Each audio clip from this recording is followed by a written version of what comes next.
YouTube channel कैसे हो दोस्तों। उम्मीद है कि आप बखैर होंगे। आज का एडिटोरियल पढ़ेंगे दोस्तों, और दो एडिटोरियल पढ़ेंगे आपके लिए। इसका जो वर्कअप वगैरह है वो मैं कमेंट बॉक्स में डाल दूंगा, ठीक है, तो आप उसको वहाँ से पढ़ लेना। So we can see where is the editorial. You can see this is the editorial और make it little bit bigger and we're going to read it so that you can look it more properly. Okay, so this is the editorial, this is one editorial and this is the second editorial. Okay, एक ये है deceptively benign, ठीक है। यहाँ पे आप देख रहे हैं डिसेप्टिवली, यानी डिसेप्शन बोलते हैं दोस्तों जो दिखने में कुछ और होता है लेकिन अंदर में कुछ और होता है, उसको बोलते हैं डिसेप्टिवली बिनाइन। ठीक है, बिनाइन मतलब होता है कोई चीज़ साधारण से दिखने वाली। होगा दोस्तों धोखे से साधारण दिखने वाला। कोई चीज़ जो ऊपर से हार्मलेस या नॉर्मल दिखती है वो अंदर से ख़तरनाक होती है। यहाँ बात हो रही है कि जो फॉसिल फ्यूल है, यानी जो कच्चा तेल है, ऑयल जो है, ठीक है, कि जो अभी जो ठीक लगता है लेकिन ये आगे चल के प्रॉब्लम क्रिएट कर सकता है कि हम लोग ज़्यादा जो है वो ऑयल पर डिपेंड ना हो। इंडिया मस्ट मूव, इंडिया को ज़रूर आगे बढ़ना चाहिए फ्रॉम फॉसिल ऑयल यानी कच्चे तेल से, फ्यूल फॉसिल फ्यूल से लेकर के टू अवॉइड, बचने के लिए, एम्पलीफाइंग किसी चीज़ को बहुत ज़्यादा, इम्पोर्टेड इन्फ्लेशन, बाहर से लाए गए हुए महंगाई से बचने के लिए कम बढ़ जाती है। जैसे कि इंडिया जो है वो तेल खरीदता है, बाहर से खरीदता है, तो अगर ग्लोबल में तेल की कीमत बढ़ी हुई रहती है तो इंडिया में पेट्रोल, डीजल, है ना, सब महंगा होता है, ट्रांसपोर्ट महंगा हो जाता है, यानी सब चीज़ महंगी हो जाती है। तो इसलिए जो है हमें जो है उस पर कोशिश करना चाहिए। अब इसका सोल्यूशन क्या निकालना चाहिए कि हमें जो है लोकल प्रोडक्शन पे ध्यान देना चाहिए, रिन्यूएबल जो एनर्जी होती है सोलर विंड की तरफ जो है शिफ्ट करना चाहिए, है ना, स्टेबल कॉस्ट भी होती है और इन्फ्लेशन भी उससे कंट्रोल हो जाता है।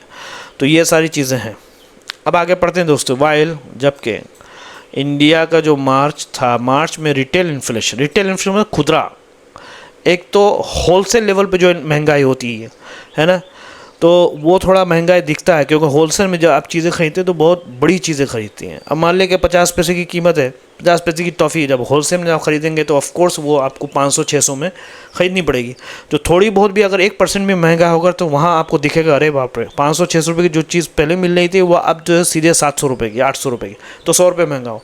कि रिटेल इन्फ्लेशन जो है वो दिखता नहीं है। कोई अगर 50 पैसे की टॉफ़ी मिल रही है तो कोई अगर 1 रुपये का ले लेगा, बोले इट्स ओके, नो प्रॉब्लम, 50 के 1 हो गए ना, क्या है। तो रिटेल इन्फ्लेशन जो है इसको बोलते हैं, जिससे ज़्यादा फ़र्क नहीं पड़ता है।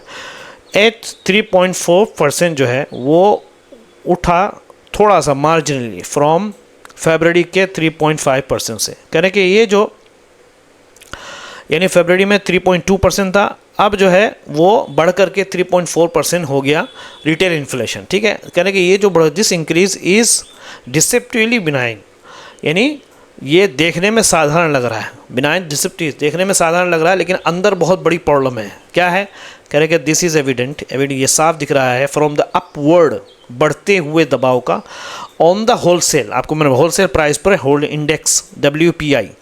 देखिए इंडिया में अगर आप देखना चाह रहे हैं कि भाई होलसेल का प्राइस ऑफ पर्टिकुलर प्रोडक्ट का क्या है, तो जो वाणिज्य जो मंत्री हैं जैसे पीयूष गोयल है, इनके जो मंत्रालय के अंदर वेबसाइट होती है वहाँ पे जाकर आप चेक कर सकते हो, उसी को WPI इंडेक्स बोलते हैं। वहाँ पे लोग चेक करते हैं कि भाई इसका होलसेल प्राइस क्या है, तो उनको थोड़ा बहुत लगभग जो है मार्केट की जानकारी मिल जाती है कि होलसेल में अगर मैं ये चीज़ खरीदूंगा तो मुझे इतने की पड़ेगी, कोई अगर मुझे इससे महंगा देगा तो वो महंगा होगा। तो वहाँ से इंडेक्स उसको बोलते हैं WPI, विच क्लेम, जो कि बढ़ गया, climbed to a 38 month high, 38 महीने से भी ज़्यादा ऊंचा, ऑफ 3.88% इन मार्च के अंदर, यानी पिछले 38 महीनों में जितनी महंगाई नहीं हो गई वो मार्च के अंदर जो है 3.88% जो है महंगा हो गया, ठीक है। यानी ये बात जो है WPI थोक की कीमत, WPI जिसको बोलते हैं, के बढ़ने से साफ दिखता है कि जो मार्च में 3.8% तक पहुंच गई, क्या है, अपवर्ड प्रेशर मतलब होता है ऊपर की ओर दबाव, ठीक है। कह रहे it is important to note, कह रहे हैं कि ये ध्यान रखना ज़रूरी है। देखिए इट इज़ इम्पोर्टेंट, ये ध्यान रखना ज़रूरी है, note that while the consumer price index, जिसको CPI बोलते हैं, हैज़ ट्रांजिशनड, है ना, वो बदली है to a new base year of 2024, 2024, यार ध्यान में रखने की क्या ज़रूरी है कि सीपीआई ने बताया है कि साल 2024 जो है अपनाया है, लेकिन डब्ल्यूपीआई अभी भी 2011 से लेकर के 12 का साल इस्तेमाल कर रहा है, इसीलिए दोनों फ़र्क है। इसलिए दोनों में क्या है, फ़र्क है दोस्तों, कि कंज्यूमर जो प्राइस इंडेक्स है वो बदला है, ठीक है। अब बदल करके कीमत उसकी बदल करके क्या है, बेस ईयर जो 2024 का के बेस पर बढ़ा है करके जो, लेकिन जो WPI जो है वो अभी भी क्या है 2011 और 12 के बेस ईयर को यूज़ कर रहा है। कह रहे कि अ डिवर्जेंस बोलते हैं दोस्तों, ये फ़र्क है that must be kept in mind, इसको रखा जाना चाहिए अपने दिमाग में। When interpreting the latest inflation, जब आप किसी भी लेटेस्ट महंगाई को बतलाएं तो उस टाइम पे लेटेस्ट इंटरप्रेशन जो डाटा है, महंगाई का जो डाटा है, उस चीज़ पर इस चीज़ को ध्यान रखना चाहिए कि भले ही जो है कंज्यूमर प्राइस जो है वो बदल गया है, लेकिन WPI जो है वो अभी भी 2011 से 12 के बेस पर है, ठीक है। समझ में आ रहा है दोस्तों? यानी ध्यान में रखना क्या ज़रूरी है कि CPI ने यहाँ जो 2 साल जो नया CPI ने जो नया साल 2024 को जो अपना आधार अपनाया है, लेकिन WPI अभी भी 2011 से 12 का साल इस्तेमाल कर रहा है, इसीलिए दोनों में फ़र्क, ठीक है, इसीलिए दोनों में फ़र्क है। कह रहे कि मार्च का जो CPI था, ठीक है, RBI की सीमा में सही लगता है, लेकिन इसके अंदर छुपी बड़ी समस्या है, जो बढ़ती लागत खासकर पेट्रोल से आ रही है। कह रहे कि वाइल द मार्च, जबकि मार्च में जो CPI अपीयर्स दिखता है कंफर्टेबली, यानी कंफर्टेबली दिखता है, ठीक है, कोई बड़ी समस्या बने विद इन द RBI के जो 4% से लेकर 6% का जो टॉलरेंस बॉन्ड है कि हम इतना टॉलरेट कर सकते हैं। RBI बोलते हैं अगर इतना महंगा होता इसका टॉलरेंस सरहद है, टॉलरेंस की सीमा में इतना बैंड कर सकते हैं। करेक्ट द रीडिंग, लेकिन फिर भी अगर आप इसको गौर से पढ़ें तो ये छुपाता है फार मोर, बहुत बड़ी, बहुत ज़्यादा कॉम्प्लेक्स बिल्डअप जो बहुत दिनों से बनी है, आहिस्ता आहिस्ता बनी है, ऑफ प्रेशर, दबाव का, ड्रिवन, जो कि दबाव आया है primarily by rising input cost, जो महंगी बढ़ती से क्या है, इनपुट जो कोस्ट है, बढ़ती हुई जो इनपुट कोस्ट है उससे बढ़ी है, स्पेशली जो फ्यूल प्राइस से, यानी ईंधन की जो कीमत से इससे बढ़ी है। यानी मार्च का जो CPI RBI के सीमा में सही लगता है, लेकिन इसके अंदर जो है छुपी बड़ी समस्या है, जो बढ़ती लगातार, ठीक है, जो बढ़ती लागत खासकर पेट्रोल से आ रही है। ओके, करें कि WPI महंगाई है फरवरी में 2.5% से बढ़कर मार्च में 3.88% हो गई, यानी तेज़ी से बढ़ रही है, जिसको बोलते हैं शार्प एक्सेलरेशन। करें कि WPI जो इन्फ्लेशन जो महंगाई है वो बढ़ी है फ्रॉम अबाउट 2.5% से इन फरवरी में टू 3.88% इन मार्च में। ये इशारा करते हुए, इंडिकेटिंग, यानी संकेत देते हुए, sharp month on month acceleration, यानी हर महीने एक्सेलरेशन महंगाई हो रही है इन होल सेल प्राइस, है ना, थोक प्राइस के प्रेशर में, ठीक है, थोक प्राइस का प्रेशर उसमें बढ़ रहा है, थोक प्राइस की प्रेशर की दबाव ज़्यादा पड़ रही है, यानी महंगाई बढ़ रही है, इसका मतलब है, ठीक है। करें कि खाने की कीमतों में इसका असर कम दिखा। ओके, कह रहे कि दिस है, ये जो असर है, फाउंड ओनली म्यूटेड रिफ्लेक्शन, कम असर, म्यूटेड छुपा हुआ इसकी जो असर है इन food price with the consumer food price index के साथ देखेंगे, है ना, जो कि बढ़ रही है मॉडरेटली, आहिस्ते से, फ्रॉम रफली 3.8% इन फरवरी में टू अबाउट 3.8% इन मार्च में, इतना कम दिख रहा है। करें कि several factors are driving this divergence, कह रहे कि बहुत सारी जो है यहाँ पर कई कारण है, फैक्टर्स है ना, कई कारण हैं, जो सबसे बड़ा कारण है, कई कारण, लेकिन सबसे बड़ा कारण क्या है दोस्तों, रुपये का तेज़ी से गिरना, ठीक है, रुपये का क्या है, तेज़ी से गिरना, जिसको बोलते हैं प्रिसिपिटियस डिसेप्शन, तेज़ी से गिरना इसको बोलते हैं, ठीक है। चीफ सेवरल कारण से आर ड्राइविंग दिस डिविजन्स, फर्क बहुत ज़्यादा महंगा हो रहा है, खास तौर पर among them is the rupee's precipitous, ठीक है, डिप्रेसिएशन अबाउट 2.5% से लेकर के 3% अगेंस्ट द यूएस डॉलर। क्या है? रुपये का तेज़ी से गिरना। देखिए, प्रिसिप्टियस डिप्रिसिएशन का मतलब होता है दोस्तों तेज़ी से गिरना। किस चीज़ का तेज़ी से गिरना? ऑफ अबाउट 2.5% या 3% का गिरना दोस्तों यूएस डॉलर के मुकाबले में अगेंस्ट द यूएस डॉलर। करें कि गिवन दैट, इसी वजह से, गिवन दैट का मतलब क्या हो गया? क्योंकि तेल डॉलर में ख़रीदा जाता है, इसीलिए महंगाई और बढ़ गई है। ठीक है, एम्पलीफाइड का मतलब होता है बढ़ना।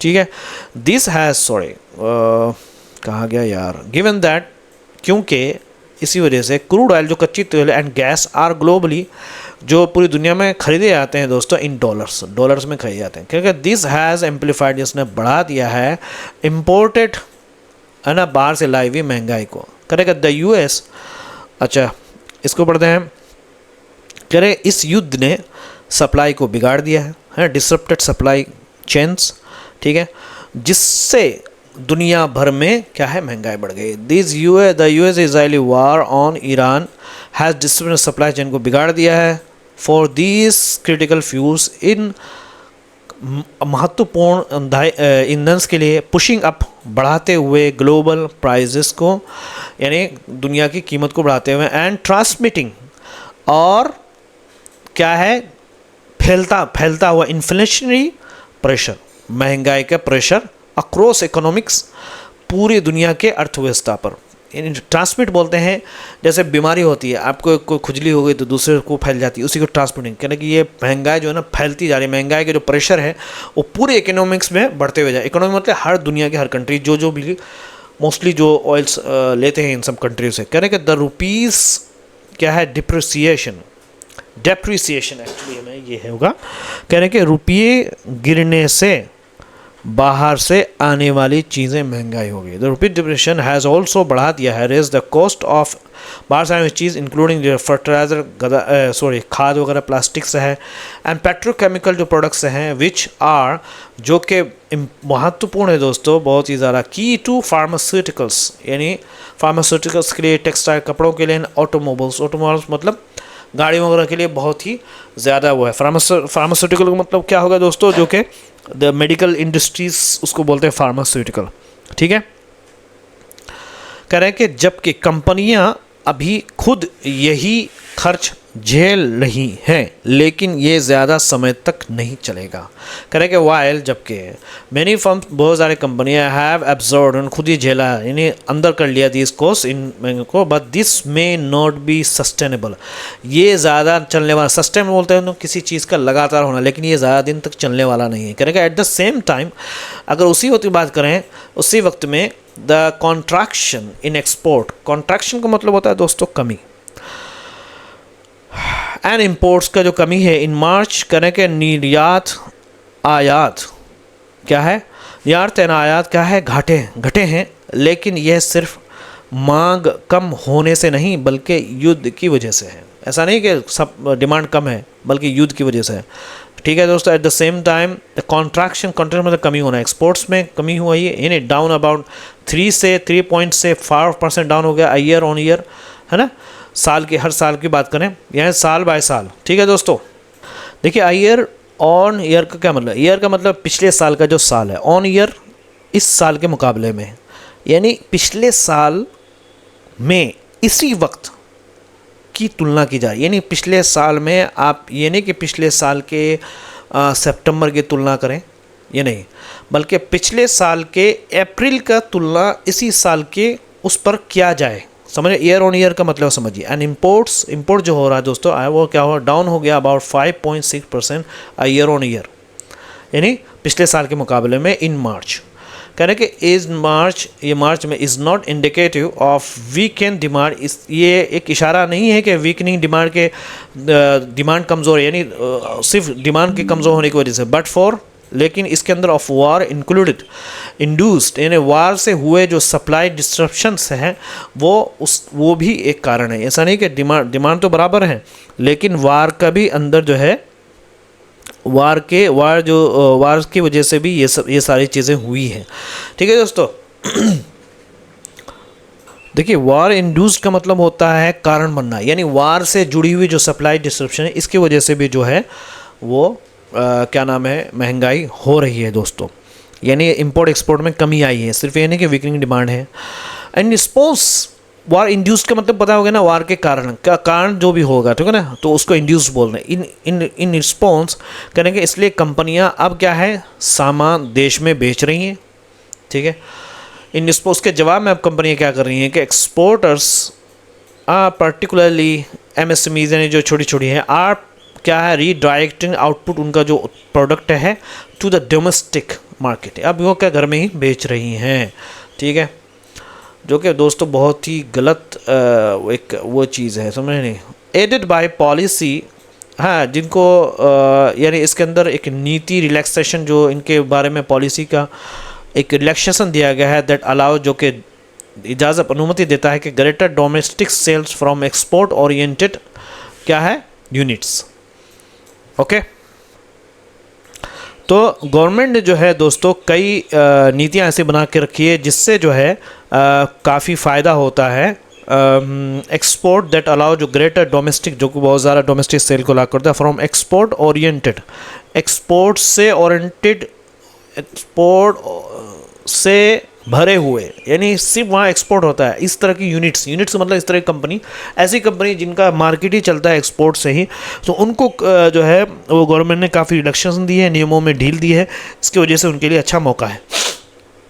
कह रहे हैं कि दिस इज़ क्रिएटिंग, ये पैदा कर रहा है लोकलाइज सप्लाई ग्लट्स, क्या पैदा कर रहा है दोस्तों, इससे ज़्यादा सामान जमा हो रहा है, सप्लाई ग्लट्स बोलते हैं ज़्यादा माल होना, ठीक है, localise supply gluts, delaying the price, क्या हो रहा है दोस्तों,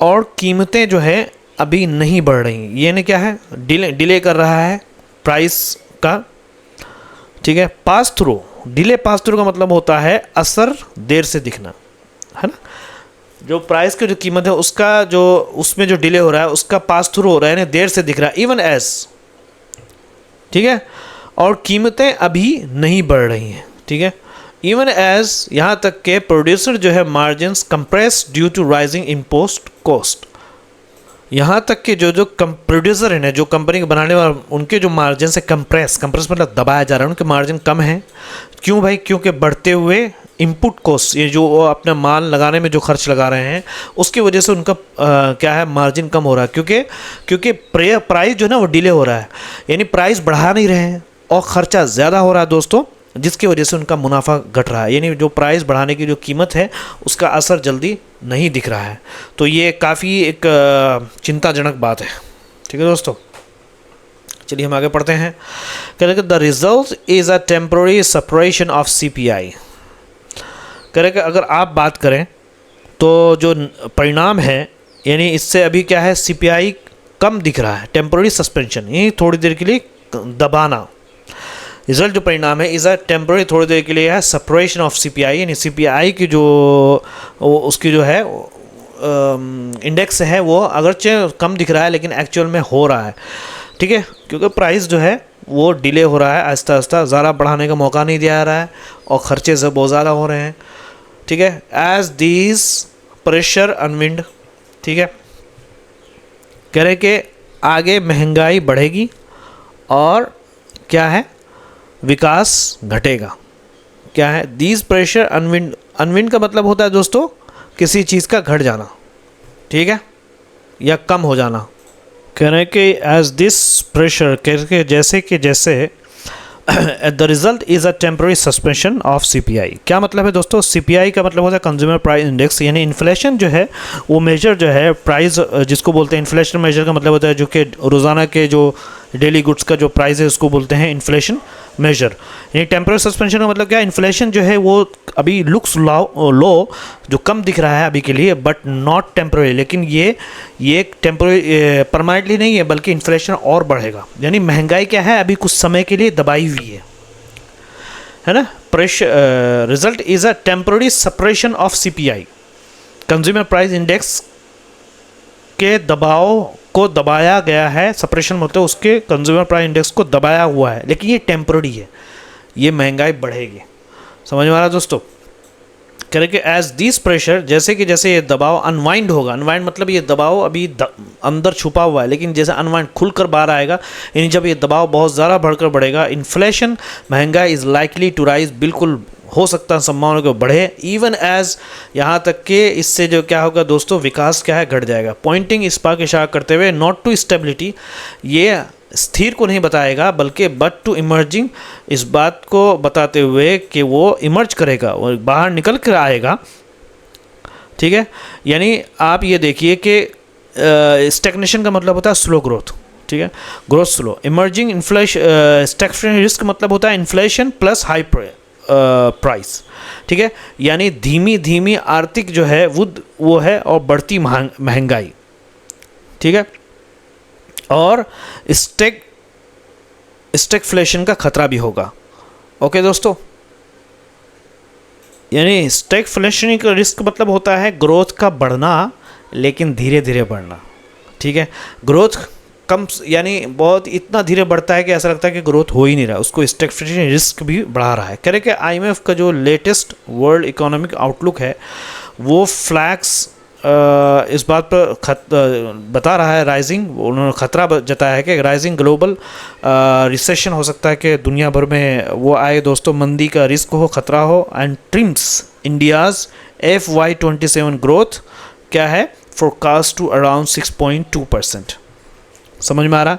यानी IMF वार्निंग क्या है, जो कि IMF के फुल फॉर्म क्या है, इंटरनेशनल मॉनेटरी फंड सेज, क्या ग्लोबल रिसेशन लुक्स क्या है, रिस्क इज़ राइजिंग, उसका खतरा बढ़ रहा है कि इंडिया की जो ग्रोथ वो है, तरक्की जो है वो दुनिया की अर्थव्यवस्था कमज़ोर हो सकती है। वो क्या है, घट करके इंडिया की जो ग्रोथ फोरकास्ट है, यानी जो लोग भविष्यवाणी कर रहे हैं, वो घट करके 6.2%, ठीक है, हो जाएगा दोस्तों। तो ये जो है काफ़ी चिंताजनक बात है, इस पर हमें ख्याल करना चाहिए दोस्तों।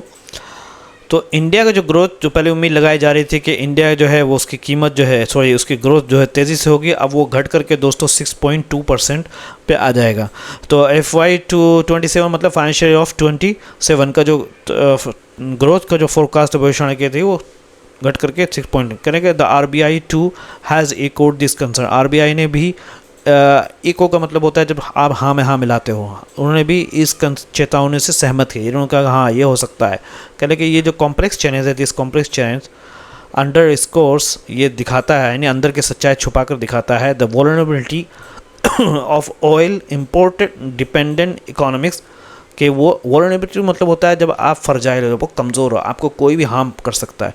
कि ऑयल से जो ऑयल जो इंपोर्ट डिपेंडेंट जो इकोनॉमी हमारी जो बढ़ी हुई है अर्थव्यवस्था, क्योंकि हम ऑयल पे डिपेंड है और ऑयल के इंपोर्ट पर डिपेंड है, कि ये ज़्यादा खतरे के लिए हम तैयार है, यानी खतरा सहने के लिए। ये हो सकता है हम पर कोई भी हमला कर दे, महंगाई से हम जूझ सकते हैं, ऑयल से जूझ सकते हैं, ऑयल अगर ना दे तो वल्नरेबिलिटी कम होना चाहिए, हम लोग अंदर का सेफ्टी रहना चाहिए, जैसे चाइना के लोगों ने कर रखा है। It also present an opportunity, ये एक पेश करता है एक मौका फॉर इंडिया टू एक्सेलरेट, कि वो बढ़ाए इट्स शिफ्ट, अपने जो बदलाव को वो शिफ्ट हो जाए कि टू रिन्यूएबल एनर्जी की तरफ, जैसे सूरज से या इलेक्ट्रिक की तरफ इंडिया को जाना चाहिए। तो दूसरा एडिटोरियल हम पढ़ेंगे दोस्तों अभी थोड़ी देर में चैनल। दोस्तों एक और एडिटोरियल के साथ हाजिर हूँ दोस्तों मैं। देखिए, कॉस्ट, कीमतें और वेजेस, मतलब ये है कि कॉस्ट और मजदूरी, यानी कंपनियों का खर्च और वर्कर्स की सैलरी। ठीक है, इस पर जो आपको नोएडा में कुछ हुआ था दोस्तों, अनरेस्ट, वहाँ पे प्रोटेस्ट हुआ था, उसके बारे में बातचीत हो रही है कि गवर्नमेंट का मस्ट नॉट ना देखे लेबर अनरेस्ट, जो मजदूरों का जो हंगामा है, as a law and order problem, law and order का प्रॉब्लम ना देखे। जैसे पुलिस वाले कहीं पे देखते हैं कि भाई लॉ एंड ऑर्डर का प्रॉब्लम है, तो उस पर जो है पुलिस कंट्रोल करने की कोशिश करती है और उसको एज अ एनिमी देखने की कोशिश करती है। तो ये हमारे ही लोग हैं, जैसा कि एडिटर से कह रहे हैं कि इसको लॉ एंड ऑर्डर का प्रॉब्लम के तौर पर ना देखा जाए, बल्कि इसको सीरियसली लिया जाए कि मज़दूरों की सैलरी जो है कम हो रही है और गवर्नमेंट को कुछ करना चाहिए ताकि मज़दूर को उनकी प्रॉपर सैलरी मिले। ठीक है, करें कि द ऑन गोइंग, अभी चल रही जो फैक्ट्री वर्कर्स का जो प्रोटेस्ट है दोस्तों, प्रदर्शन है, इन नोएडा के उद्योग एरिया में, क्षेत्र में, आर वन ऑफ दी, एक ऐसा एक उनमें से एक है, क्या है, लार्जेस्ट, सबसे बड़ा इंडस्ट्रियल लेबर, यानी जो फैक्ट्री के लेबर का मोबिलाइजेशन मतलब इकट्ठा होना, यानी उनका प्रदर्शन करना इन रिसेंट टाइम हाल फिलहाल में अभी इससे बड़ा प्रदर्शन कहीं भी नहीं हुआ कि इतने बड़े तादाद में जो है वो वर्कर जमा हो गए, क्योंकि वायलेंस जो है ना वहाँ पे वायलेंस भी हैज़ बीन डॉक्यूमेंटेड, दर्ज किया गया, यानी वहाँ वायलेंस भी देखने में आया, लड़ाई झगड़ा एज वेल। स्टोन पेल्टिंग है ना, पत्थर को फेंका गया, एंड अटेम्प्ट्स और कोशिशें की गई टू ब्रीच तोड़ने का, पुलिस बैरिकेड को हटाने का, तो उसको as well as the brutal police क्या है लाठीचार्ज और जालिमाना और जो है क्रूरता वाली जो है कठोरता वाली जो पुलिस का लाठीचार्ज भी देखा गया वहाँ पे। आफ्टर हरियाणा हाइक्ड, जिन्होंने हरियाणा ने जो है मजदूरी बढ़ाई फॉर वर्कर्स के लिए दोस्तों बाय 35% फॉलोइंग द प्रोटेस्ट, है ना, प्रोटेस्ट करने के बाद कहाँ पे, फरीदाबाद में, गुरुग्राम एंड क्या है मैनासार में। वर्कर्स इन नोएडा में उन्होंने महसूस किया कि दैट देयर ऑन वेजेस, उनका जो अपना जो मजदूरी है वर्ल्ड ओवर कम है। सिचुएशन एक ऐसा है क्या है तो दोस्तों एग्जैस्टरबेटेड का मतलब क्या हो गया दोस्तों, बिगड़ गया, है ना, सिचुएशन जो कि बिगड़ गई किसे, बाय द पिंच बोतलें कमी एलपीजी सप्लाईज में की वजह से भी जो है मजदूरों का मसला गड़बड़ हो गया, जॉब छूट रही है दोस्तों। रेड यूनियंस हैव डिमांड किया 10,000 से लेकर के 25,000 के मंथली का मजदूरी मांगा, विच जो कि Uttar Pradesh government's interim hike of around 21% did not meet, कि जो उन्होंने हाल फिलहाल में जो हाइक किया है तकरीबन 20% का, वो उनके डिमांड से मीट नहीं किया, यानी वो जितना वो डिमांड कर रहे थे उतना नहीं है। अनफिक्स्ड उन्होंने ठहरा दिया वर्किंग आवर को, यानी काम करने के टाइम को, हॉलीडेज़ को एंड ओवर टाइम भी पेमेंट की भी बात कही, ठीक है। यानी यूनियन गवर्नमेंट ने दोस्तों लागू कर दिया गया दोस्तों फ्रॉम लेट 2025 का, जिसने अनुमति दी है 12 घंटे के सिंगल वर्क डे का। एंड स्पेसिफाई होता है क्या है, वेजेस फ्लोर मतलब होता है basic salary but not the actual, असल में सैलरी तय नहीं की, मजदूरी तय नहीं, लिविंग देम उसको छोड़ दिया है टू द स्टेट, राज्यों पर, कि वो राज्य जैसा था। एज अ रिजल्ट परिणाम के तौर पर द कोर्ट्स के जो कोर्ट्स हैं दोस्तों उन्होंने परमिशन दिया है एम्प्लॉयर्स को इन सर्टेन स्टेट, कुछ राज्यों में, टू एक्सट्रैक्ट मोर वर्क, ज़्यादा से ज़्यादा काम करवाने का from the longer work day, है ना, एट और नियर द स्टेटरी मिनिमम पे, ठीक है दोस्तों। तो गवर्नमेंट ने जो है अलाउ दिया था एम्प्लॉयर्स को इन सर्टेन कुछ राज्यों में टू एक्सट्रैक्ट काम करवाएं ज़्यादा से ज़्यादा काम from the longer work day, है ना, लंबे वर्क डे से, यानी खूब लंबा टाइम पे जो है काम करा रहे, खूब ज़्यादा एट और नियर द स्टेटरी मिनिमम पे, है ना, किस चीज़ पर, और बिल्कुल ही कम से कम, स्टेटरी मतलब जो कानून की तरफ से जो मिनिमम पे है उसके तय के अंडर में, यानी काम उस कम पेमेंट कम मिल रही है उनको और काम लंबा से लंबा किए जा रहे हैं। कि the share of contract labour मजदूरों का जो शेयर है इन द फॉर्मल मैन्युफैक्चरिंग कंपनियों के अंदर जो है, कंपनी सेक्टर में in India is the highest, सबसे ज़्यादा है सिंध 1997 से लेकर 18 के दरम्यान में सबसे ज़्यादा लोग मजदूरी करने आ रहे हैं, यानी मजदूर लोग बहुत ज़्यादा बन रहे हैं, चूँकि बेरोज़गार नहीं, ये समझे। आयरनिकली अजीब बात यह है कि द प्रोविज़न, ये जो कानून है ऑफ द लेबर कोड्स का जो क्या बोलते हैं उसको, प्रोविज़न है, वो क्या करना, बढ़ावा देता है कि द सेक्टर को के persist with contract labour rather than appreciate job secure, कि वो रहें ये सेक्टर को, यानी कंपनी को, कि वो लेबर के साथ, कॉन्ट्रैक्ट लेबर के साथ रहें, बजाय इसके कि वो अप्रिशिएट करें कि जॉब की सिक्योरिटी के साथ, यानी जॉब सिक्योरिटी एंड जॉब उनके लिए सिक्योर नहीं करना चाहते, बल्कि वो जो है वो चाहते हैं कि जो है खूब ये लोग लेबर जो है ना बने रहें और कुछ ना कर पाएँ ज़िंदगी के अंदर, ठीक है ना। चलिए पढ़ते हैं। वाइल ऑल्सो इम्पोजिंग, लागू करते हुए क्या है, limits on the worker strike पे लागू कर दिया, उनको इम्पोज कर दिया कि भाई आप स्ट्राइक नहीं करेंगे। दीज टुगेदर, ये सब एक साथ मिल करके, विथ एनर्जी क्राइसिस, ऊर्जा की क्राइसिस हो रही है, और इंक्रीजिंग और बढ़ती हुई जो फूड प्राइस पार्टिसिपेटेड, इसने योगदान दिया है दोस्तों द प्रोटेस्ट। इन सब चीज़ों ने मिल करके जो है ना, इन सब चीज़ों की वजह से क्या हुआ दोस्तों, प्रोटेस्ट हुआ है। यानी कुछ राज्यों में क्या है, लंबे काम के दिन का फ़ायदा उठाकर मज़दूरों से ज़्यादा काम करवाया जाता है, और उन्हें जो है कानून के हिसाब से तय सबसे कम तनख्वाह के आसपास ही पैसा दिया जाता है। मैंने आपको इससे पहले बताया ना, जो मिनिमम पे हैं उससे खूब काम करवाते हैं दोस्तों। तो ये सारी चीज़ें हैं, और ऊपर से जो है उनके स्ट्राइक पर भी इम्पोज कर दिया कि भाई स्ट्राइक भी नहीं कर सकते आप, तो दोनों तरफ से पीसा जा रहा है दोस्तों। तो और ऊपर से जो है सिलेंडर नहीं है तो लोग जो है अपना निकाल रहे हैं लोगों को बाहर। इन कह रहे कि 2024 में सैमसंग वर्कर्स का जो हड़ताल था दोस्तों, क्या है स्प्रिंग मंदिर वो जगह है तमिलनाडु में, वह सिमिलर इसी तरीके से वो लो वेजेस कम मजदूरी पर अनपेड ओवर टाइम जो उन्होंने किया था उसको पेमेंट नहीं मिली थी।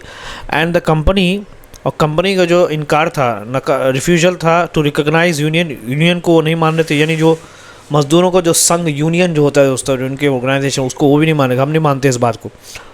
आपने मूवी वगैरह में देखा होगा बस इस तरह यूनियन होते हैं ना। मोस्टली हाल फिलहाल में 90s की मूवी में सब दिखता है दोस्तों। वर्कर्स एट IOCL पानीपत में रिफाइनरी वो भी इवेंट ऑन द स्ट्राइक, वो भी गए थे डिमांडिंग मांग करते हुए 8 घंटे का वर्क डे, यानी हम 8 घंटे ज़्यादा काम नहीं करेंगे, बेटर वेजेस, अच्छी मजदूरी एंड सेफर और ज़्यादा वर्किंग कंडीशन, और जहाँ पे वो काम करें उनकी कंडीशन अच्छा हो।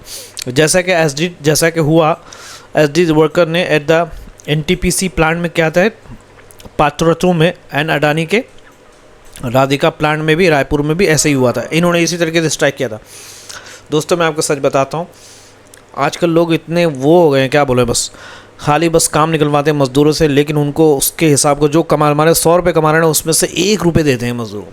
हालांकि उसूल ये होना चाहिए कि मज़दूरों को उनके हिसाब से पेमेंट करना चाहिए। हाँ ठीक है, कंपनी अगर जो है कंडीशन ठीक नहीं है ओके तो इससे समथिंग एल्स, लेकिन कोई भी इंसान फैक्ट्री लगाता है बहुत बिलियन में ना मिलियंस में ये लोग प्रॉफिट कमाते हैं। मज़दूर की जहाँ बात आए कि वो कम से कम देते हैं, तो ये बहुत ही गलत है। मज़दूर ही की वजह से कंपनी चलती है, इसलिए आप भी कोशिश करो कि अगर किसी भी दुकान में कोई वर्कर है आप देखो उसका एक्चुअल में इंसाफ क्या है। मान लो कि आप होटल में खोल के बैठे हुए हो या रेस्टोरेंट खोल के बैठे हो, आप दिन का जो है तकरीबन जो है 20-30 हज़ार रुपये कमा रहे हो, और एक मज़दूर जो काम कर रहा है उसको आप 3,000 रुपये की सैलरी में रख रहे हो, हालांकि वो पूरे दिन काम कर रहा है, बर्तन धो रहा है, जो भी कुछ कर रहा है। आपको लगता है कि नहीं यार इसकी सैलरी बढ़ानी चाहिए, तो सैलरी बढ़ाओ। जब दूसरों पे खर्च करोगे तो ऊपर वाला भी आप पर रहम करेगा, वो भी देखेगा कि जब आप अपने जब बोलते हैं ना कि एक हदीस है दोस्तों कि नीचे ज़मीन पर वालों पर रहम करो, अल्लाह तुम्हारे जो है क़यामत के दिन तुम पर रहम करेगा। इसलिए जो लोग काम करने वाले हैं, मज़दूर है, उन पर रहम करना चाहिए। हाँ, अगर आप मंदा चल रहा है, आपका बिजनेस नहीं चल रहा, दिस इज़ समथिंग एल्स। कह रहे कि दिस इज़ प्रैक्टिकली से एक लहर है दोस्तों in the labour code regime के अंदर, दिखाते हुए दैट के labours right are paper tigers, paper के अंदर टाइगर दिखते हैं, यानी कि लेबर के ऐसा होना चाहिए वैसा होना चाहिए। एक्सक्रेबेटेड, ठीक है ना, थोड़ा सा पढ़ने देख लेना देखो। एक्सक्रेबेटेड का मतलब होता है बिगाड़ दिया गया है बाई योगी आदित्यनाथ के दावे के ज़रिए, जिन्होंने क्या कहा था, तो प्रोटेस्ट के जो प्रदर्शन है वो करे कि ये एक साजिश है किसकी, विपक्ष की, followed by the interim hike, फिर उन्होंने अस्थायी रूप से थोड़ा सा उन्होंने बढ़ा दिया है ना मजदूरी का। अ वर्कर यानी कहा कि भाई इतना देना है। अ वर्कर हु स्पेंड जो कि खर्च करता है 1/6 यानी क्या है छठा हिस्सा ऑफ हिज मंथली महीने का इनकम का ऑन कुकिंग है कोस्ट पर अलोन सिर्फ डज नॉट नीड, उसे ज़रूरत नहीं है रेडिकुलर, कोई भड़काने की ज़रूरत नहीं, वो पहले से ही फुका हुआ रहता है। टू अंडरस्टैंड समझने के लिए दैट दिस वेज, इसका जो वेज है वो इज़ अनसफिशिएंट, वो काफ़ी नहीं है। फर्दर इसके अलावा नीदर ना तो स्टेट राज्य nor the centre responded substantially अच्छी तरीके से, सब्सटेंशियली मतलब टू रेजिडेंशियल सोसाइटी, रिहायशी जो रहने वाले श्रेणी को उन्होंने रोक दिया है डोमेस्टिक वर्क को, घरेलू काम को, हु हैड जो उन्होंने ज्वाइन किया था प्रोटेस्ट को, प्रदर्शन को, बाय डिस्प्लेइंग देयर फोटोग्राफ। क्या है यार फोटोग्राफ्स के, भाई ये लोग जवान थे इनको भी हटाओ एट द गेट्स पर, कि ये लोगों को अंदर घुसने ही नहीं दो, क्योंकि इन्होंने करेगा सीरियस, ये बहुत ही ज़रा सिविल राइट यानी एक जो नागरिक का जो हक है उसका उल्लंघन है। इन्फ्रैक्शन मतलब होता है उल्लंघन। द इंडियन लेबर कॉन्फ्रेंस जो है वो भी Indian labour has not convent, वो बैठी ही नहीं है अभी तक दोस्तों 2015 से। एंड द कोर्ट्स वर पास, यानी जो कानून जो उनके खिलाफ जो पास किया था विदाउट द ट्राई पार्टी मतलब गवर्नमेंट है ना, कंपनी ओनर और मजदूर कंसल्टेशन उनके बगैर, दैट इट वुड हैव कि वो फैसिलिटेटेड वो और अच्छी तरीके से इसको पास करवाते या उनसे मतलब सब के मशवरे से होता, लेकिन बगैर उनके सब सारा कुछ पास होता है। तो सोल्यूशन क्या है दोस्तों, इज़ द टू द इस तरह के जो प्रोटेस्ट हो रहे हैं दोस्तों इन समरी में कुल मिला के सिंपल है। अगर बात करें इन सम यानी कुछ वर्डों में, वो क्या है simple, institute humane working hours के इंसान कितना देर काम से उसके हिसाब से वर्किंग आवर तय करो और उनकी जो मजदूरी होनी चाहिए, और इंस्टीट्यूट तय करो। क्या है इंस्टीट्यूट मतलब है इदारे बनाओ या क्या है प्रोफेशनल काम करो, और क्या है जेन्युइन लेबर जो है उसके अंदर जो है उसका सुधार करो, that reform that is well enforce, जो कि अच्छी तरह उसको लागू किया जाए, जो रिफॉर्म्स है वो लागू किया जाए। कि द प्रॉब्लम, सबसे बड़ी प्रॉब्लम क्या, ओनली लुक्स क्या है, सिर्फ ये बहुत ही कॉम्प्लिकेटेड दिखता है, बिकॉज क्योंकि ये प्रॉब्लम बहुत ज़्यादा कॉम्प्लिकेटेड दिखता है, बिकॉज क्योंकि गवर्नमेंट जो है इज़ ड्रैगिंग, वो पीछे खींच रही है its feet. Dragging its feet का मतलब होता है गवर्नमेंट उस चीज़ पर, इन चीज़ों पर ज़्यादा ध्यान नहीं दे रही है। समझ में आ रहा दोस्तों? तो जानबूझ करके धीमा करना, ड्रैगिंग स्पीड का मतलब होता है दोस्तों जानबूझ करके धीमा करना है। तो चैनल को ज़रूर subscribe. Thank you so much, have a good day and please forgive me if I said something wrong. I am just little bit emotional guys. Okay, bye bye.